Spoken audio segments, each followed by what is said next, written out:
Well, it was absolutely about the work that the foundation does, both from personal and a sort of rational perspective. So English is my second language. I went to school not speaking English, and being taught English was transformational for me, not just for schoolwork and exams, but you can't have access to British culture and society until you speak English. And I saw people around me, my family, who were very talented and able, but because they didn't have mastery of English, they weren't able to contribute in a way that they should have been able to do to British society. My mother was a prison visitor, and she used to visit women in prison who didn't have English as a first language. And we saw time and time again that they were denied access to justice because of their inability to navigate the complex language needs you need. And when I moved to London, I used to work in a women's refuge, and I saw women being turned away who didn't speak English because the refuge didn't have the language resources. So what the foundation does is really alive to me. And I'm a mathematician by training, so from a rational perspective, I love that you're very evidence-based and rigorous, because I think that's by far the most effective way to achieve system change.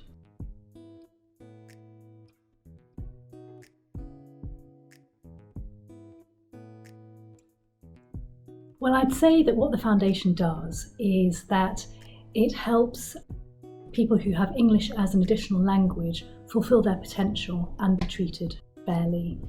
If you don't speak English, no matter how intelligent, hardworking, able you are at a disadvantage. And I think what the Bell Foundation does is help people overcome that disadvantage.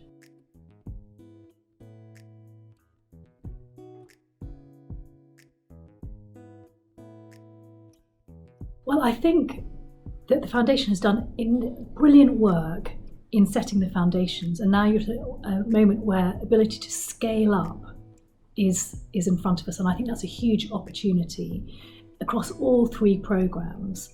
And I think the fact that the foundation is so grounded in evidence and practical solutions means it's very well placed to do that scaling up.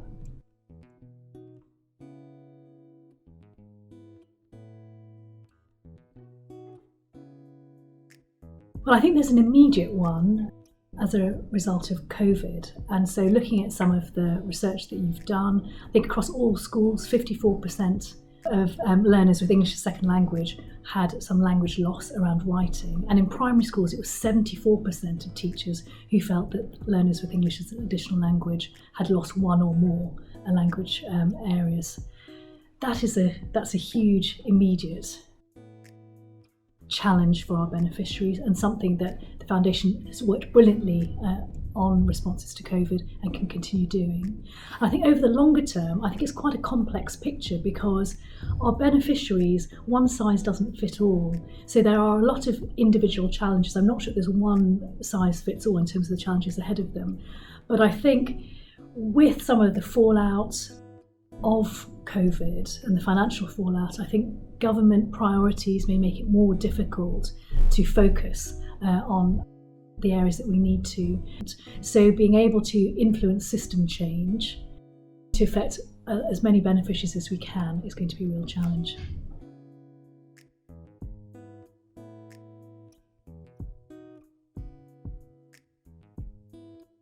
That's a great question. And I think by being grounded in evidence, you're already doing a lot of that. But for me, I think the essence is to have the voice and the needs of the beneficiary always in mind. It's easy, I think, when one has a research base and really strong skills around policy, to stop hearing the beneficiary's voice at crucial points.